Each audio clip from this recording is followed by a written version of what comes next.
আপনি কি চা খেলে পেটে গ্যাস, অম্বল, পেট ফাঁপা বা ঢেকুরের সমস্যায় ভোগেন? সকালে ঘুম থেকে উঠে ১ কাপ চা না খেলে সবারই যেন দিনটা শুরুই হয়। কিন্তু সেই প্রিয় চা খাওয়ার কিছুক্ষণ পরেই যদি শুরু হয় পেট ফাঁপা, বুক জ্বালা, টক ঢেকুর কিংবা অস্বস্তি, তাহলে কেমন বিচ্ছিরি লাগে বলুন তো? তাহলে প্রশ্নটা হচ্ছে, চা কি সত্যিই আপনার গ্যাস, অম্বলের কারণ? অনেক ক্ষেত্রেই শুধু চাকে দোষ দিলে পুরো বিষয়টা বন্ধু বোঝা যাবে না। বরং চা খাবার সময়, পরিমাণ, সঙ্গে কী খাচ্ছেন, কীভাবে খাচ্ছেন, এই অভ্যাসগুলোই সমস্যা বাড়িয়ে দিতে পারে।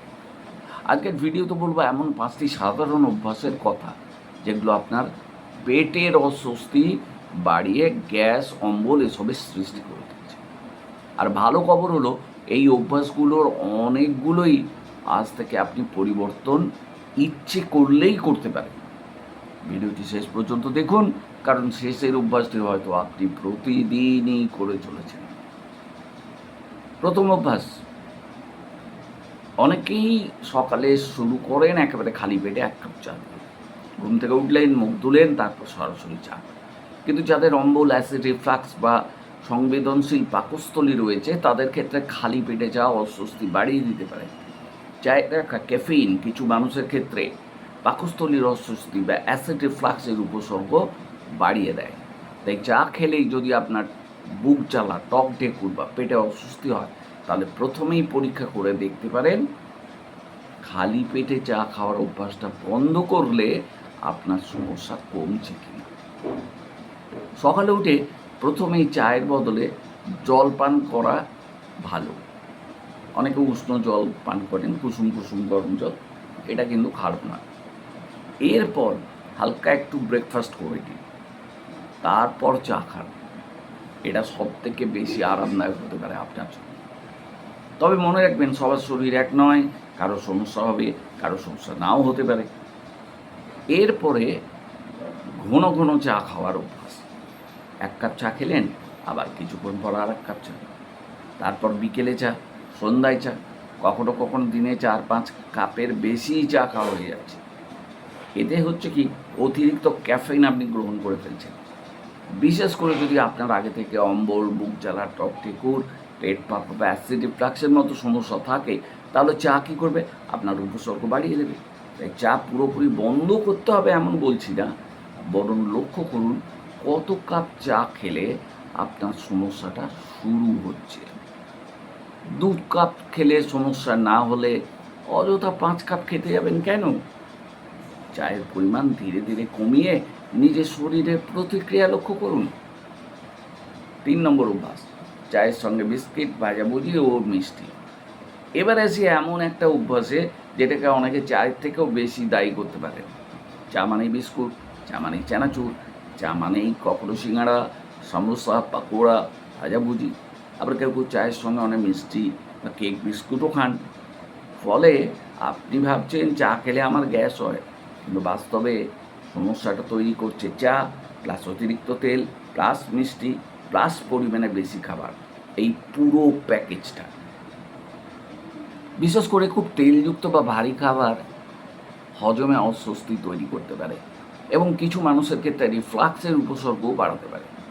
তাই চায়ের সঙ্গে প্রতিদিন ভাজাভাজি খাবার অভ্যাস ত্যাগ করুন। চায়ের সঙ্গে চপ খেতে হবে, সিঙ্গাড়া খেতে হবে, এটা একদম ত্যাগ করে দিন। স্ন্যাক্স খেতে হবে বাদ।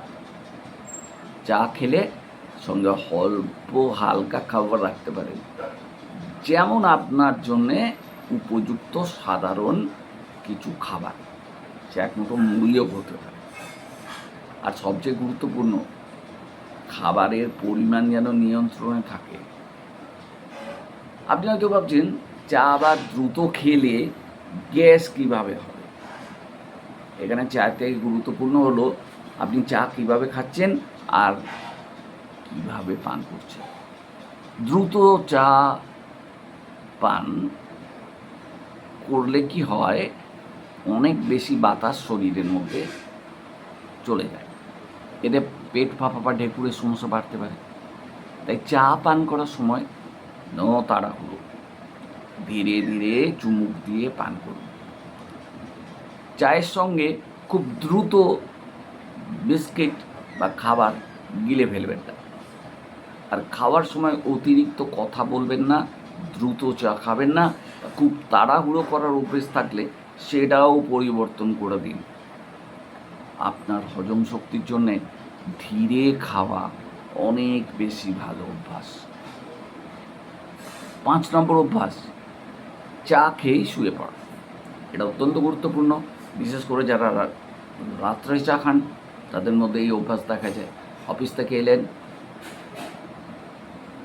খাবার খেলেন, তারপর চা খেলেন, কিছুক্ষণ মোবাইল দেখলেন, ব্যাস শুয়ে পড়লেন।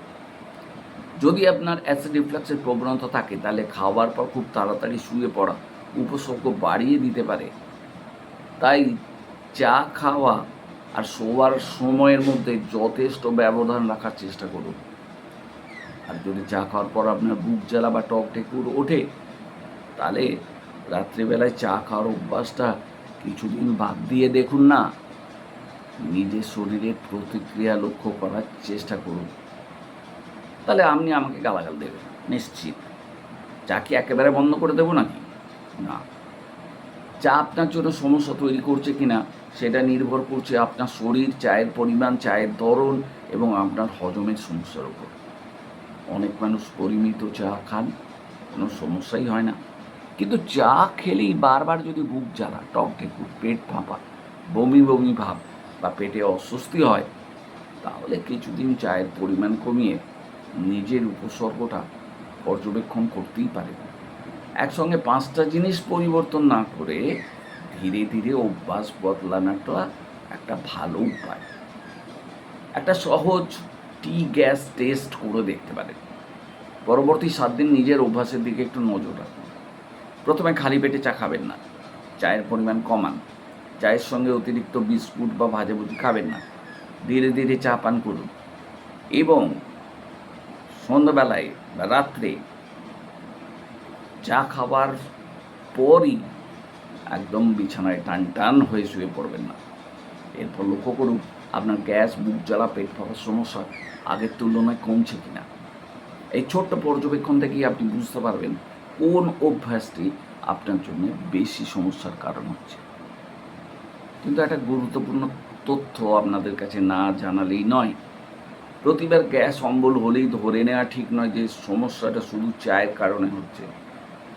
বারবার অম্বল, বুক জ্বালা, খাবার গিলতে সমস্যা, বারবার বমি, অকারণে ওজন কমে যাওয়া, কালো পায়খানা হওয়া, রক্তপাত, স্থায়ী পেট ব্যথা, এগুলো যদি থেকে থাকে অবশ্যই চিকিৎসকের পরামর্শ নেওয়া প্রয়োজন। বিশেষ করে দীর্ঘদিন ধরে একই সমস্যা চলতে থাকলে শুধু ঘরোয়া উপায়ে সমস্যাটি সামলানোর চেষ্টা মোটেও করবেন না, কারণ কখনো কখনো গ্যাস বা অম্বলের মতো উপসর্গের পেছনে অন্য কারণও লুকিয়ে থাকতে পারে। আর বন্ধু, আজ থেকেই মনে রাখুন, চা নয়, অনেক সময় চায়ের সঙ্গে আমাদের অভ্যাসটা এই সমস্যার বড় কারণ হয়ে দাঁড়ায়। তাই খালি পেটে চা নয়, অতিরিক্ত চা নয়, চায়ের সঙ্গে অতিরিক্ত ভাজাভুজি নয়, তাড়াহুড়ো করে চা পান নয়, চা বা খাবারকেই সঙ্গে সঙ্গে শুয়ে পড়া নয়। আপনার যদি পেটে গ্যাস হয়, মানে চা খাবার পরে গ্যাস হয়, তাহলে আজ থেকে এই অভ্যাসগুলোর দিকে নজর দিন। আর কমেন্ট করে জানাবেন আপনি দিনে কত কাপ চা খান। আর চা খাওয়ার পর আপনার সমস্যা কোনটি বেশি হয়, গ্যাস, বুক জ্বালা নাকি টক ঢেকুর? আপনার উত্তর পরের ভিডিওর বিষয়ে আমাকে নির্বাচন করতেও সহায়তা করবে। ভিডিওটা যদি ভালো লাগে লাইক করবেন, প্রিয়জনদের সঙ্গে শেয়ার করবেন এবং এমন স্বাস্থ্য বিষয়ক সহজ তথ্য পেতে আমাদের চ্যানেলটি সাবস্ক্রাইব করে পাশে থাকবেন। মনে রাখবেন, স্বাস্থ্য সম্পর্কে সচেতনতা ভালো, কিন্তু প্রয়োজন হলে চিকিৎসকের পরামর্শ নেওয়াটা সব থেকে ভালো এবং সব থেকে নিরাপদ পথ। ধন্যবাদ। সুস্থ থাকুন, ভালো থাকুন, আমাদের চ্যানেলের সাথে যুক্ত থাকুন।